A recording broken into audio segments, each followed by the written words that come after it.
Je m'appelle Clive Leahy, j'ai 37 ans et je purge actuellement une peine de 275 ans de prison. Et j'imagine que pour vous, la première question qui vous vient à l'esprit, c'est de savoir pourquoi j'y suis. Eh bien, disons que j'ai soulagé mes victimes de tout risque de maux de tête dans le futur. Ma peine a même été commuée en condamnation à mort au vu de la dizaine de nouveaux cadavres que j'avais omis de signaler. Bref, ici je fais régner ma loi. Mes codétenus me redoutent. Je suis le roi. À l'extérieur, je distille la peur. Et ici, j'impose mon propre régime de terreur pure. Les médias m'appellent le boucher de Détroit. Je n'ai plus rien à perdre désormais, je n'ai jamais eu peur de la mort. Et je me réjouis à l'idée de quitter cette flaque de pisse que vous autres appelez, naïvement, société. Néanmoins, les choses prirent une tournure assez étrange.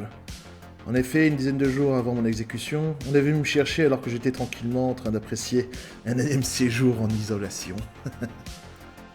Mais j'avais de la visite. Je m'attendais à rencontrer un énième profiler à la con qui viendrait récolter quelques miettes de mon subconscient, mais pas du tout. Au lieu de ça, un petit bonhomme se tenait de l'autre côté de la table. « Bonjour, monsieur Leahy. Prenez place, je vous prie. »« Vous êtes quoi, vous ? FBI, la police ? Rolling Stone Magazine ?» Il ouvrit calmement un dossier. « Cela ne vous concerne pas, monsieur Leahy. Mon nom est Owen Donovan. Je viens vous rencontrer pour un but bien précis, dit-il sans quitter les yeux du dossier. Je vois que vous êtes ici pour plus d'une dizaine de meurtres. C'est bien ça. 44 pour être précis. Il est dit aussi dans votre dossier que vous vous targuez de ne pas craindre le jour de votre exécution, ce qui est assez singulier. Pourriez-vous m'en dire plus ? Je n'ai rien à dire de plus. J'ai fait ce que j'avais à faire sur cette foutue planète. La mort est la chose que l'homme redoute le plus. Mais moi, je ne la crains pas. Je l'accueille avec joie. Je n'ai pas peur. Je n'aurai jamais peur. Je vois, très bien. Il griffonna quelques notes sur le dossier. Bien, monsieur Leahy, ce sera tout. De quoi ? Et ce mec se leva comme si de rien n'était, il quitta la pièce sans même me regarder. Mais c'est qui ce mec ? On dérange pas le boucher de Détroit pour rien. Tu m'entends, fumier ? Le jour de mon exécution arriva une semaine plus tard, comme prévu. La veille, j'avais eu le droit au traditionnel repas du condamné. J'ai demandé un steak de tofu. J'avais jamais essayé la bouffe végane, et je comprends pourquoi. On m'a demandé une dernière volonté, j'ai demandé à écouter la chanson Midnight Rambler des Rolling Stones. Les plus éduqués d'entre vous comprendront pourquoi. On m'installa finalement sur le fameux siège du mort, les deux bras écartés, tel le Christ, face à mes ouailles.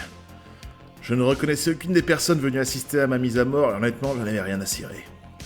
J'étais comme extatique, je ne ressentais même pas les 2 piqûres des injections.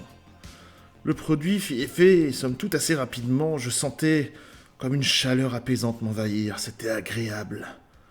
Je sentais mon rythme cardiaque ralentir, ma mort allait donc être douce. C'est drôle quand même quand on y pense, alors que je suis connu pour avoir offert la mort de la pire des manières qui soit. C'est alors qu'un halo de lumière se dessina devant mes yeux. Je ne comprenais pas ce qui m'arrivait. Je les ouvris et je distinguais face à moi un homme en uniforme. Ce n'était pas un uniforme de police ni du SWAT. Je ne reconnaissais pas ce type d'uniforme. Qu'est-ce que c'était que ce bordel ? Bienvenue à vous, monsieur Leahy. Je reconnus cette voix immédiatement. Vous ! C'était Donovan. Oui, et à l'avenir, je vous prierai de vous montrer plus respectueux envers l'agent Cortez. Je ne comprenais pas ce qui se passait. Monsieur Leahy, vous devez avoir 100 000 questions en tête, et les réponses arriveront avec le temps. Mais je ne suis pas mort ! Non, monsieur Leahy, vous n'êtes pas mort, le miracle de la chimie.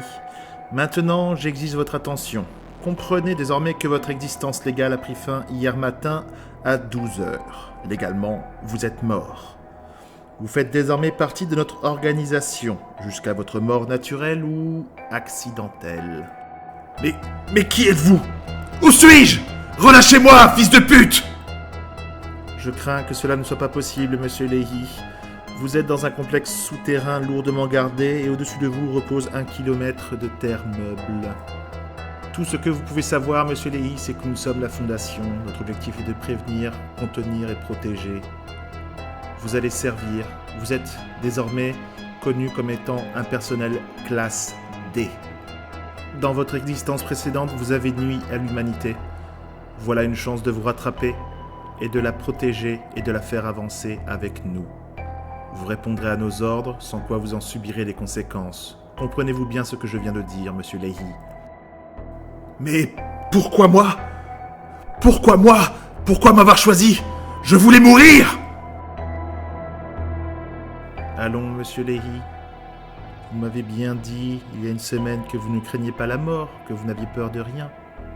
C'est bien ce que vous m'aviez annoncé, n'est-ce pas ?